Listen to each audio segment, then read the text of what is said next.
धीरे धीरे हर 2 दिनों पर अगर आप एक बढ़ाते हैं तो लगभग 40 दिनों में आप 21 पर पहुंच जाएंगे, जो एक अच्छी संख्या है।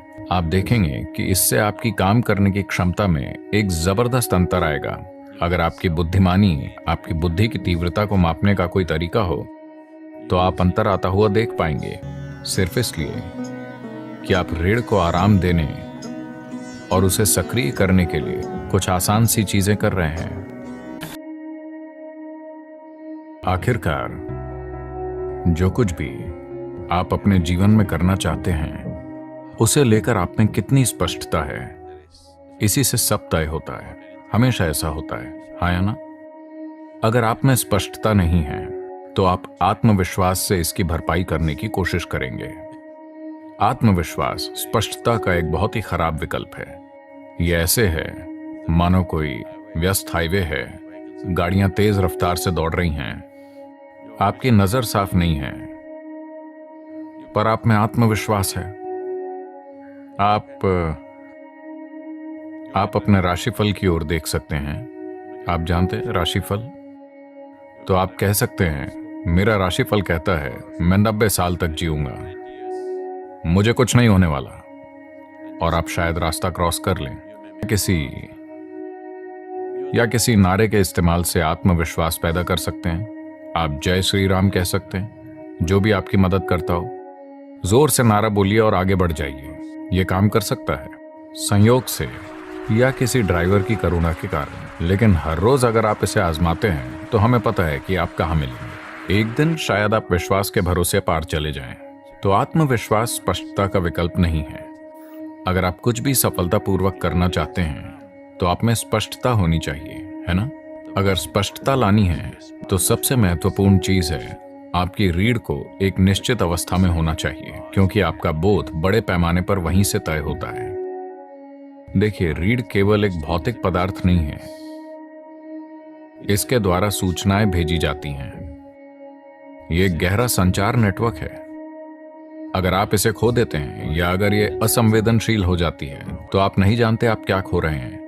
आप कुछ ऐसा खो रहे हैं जो अद्भुत है। तो ये सिर्फ शरीर का एक हिस्सा नहीं है, ये हमारे सिस्टम में होने वाले संचार का आधार है ना? मेरुदंड यानी रीढ़ अकेली वस्तु नहीं है, ये कई चीजों का जटिल मेल है। हर रोज इसे तानना जरूरी है। अगर ये खुद में घुस जाए तो रीढ़ की संचार क्षमता आमतौर पर खो जाती है। तो ये योग नमस्कार रीढ़ के कमर के इलाके को जबरदस्त तरीके से सक्रिय कर देता है। ये रीढ़ की मांसपेशियों को मजबूत करता है, रीढ़ को ताकतवर बनाता है, ताकि उम्र बढ़ने पर रीढ़ के झुकने से जो नसों में दर्द होता है उससे बचा जा सकता है। और अगर पहले से ही नुकसान हो चुका है तो आपकी रीढ़ को फिर से नया करने का सबसे अच्छा तरीका योग नमस्कार होगा। इसके फायदे पूरे शरीर में होते हैं। योग नमस्कार अपने आप में एक बहुत ही सरल और संपूर्ण प्रक्रिया है। ऊर्जा का एक प्राकृतिक चढ़ाव होगा। आपको बस अपने पांवों को एक साथ रखकर और उकड़ू बैठना होगा। तो उकड़ू बैठना सबसे अच्छा है। अगर आप अपने पंजों को एक साथ रखकर बैठ सकते हैं। आप में से ज्यादातर ऐसा नहीं कर सकते, फिलहाल बहुत कम लोग कर पाएंगे। हम बहुत ज्यादा ऊर्जा नहीं चाहते। तो अगली सबसे अच्छी चीज है कि आप अपने पैरों को कंधों की सीध में रखें, उतनी ही दूरी पर जितनी आपके कंधों की चौड़ाई है। आप 21 बार कर सकते हैं। 21 करने के लिए एक अच्छी संख्या है। अगर आप उतना नहीं कर सकते तो 7 से शुरू कीजिए। धीरे धीरे हर 2 दिनों पर अगर आप एक बढ़ाते हैं तो लगभग 40 दिनों में आप 21 पर पहुंच जाएंगे, जो एक अच्छी संख्या है। आप देखेंगे कि इससे आपकी काम करने की क्षमता में एक जबरदस्त अंतर आएगा।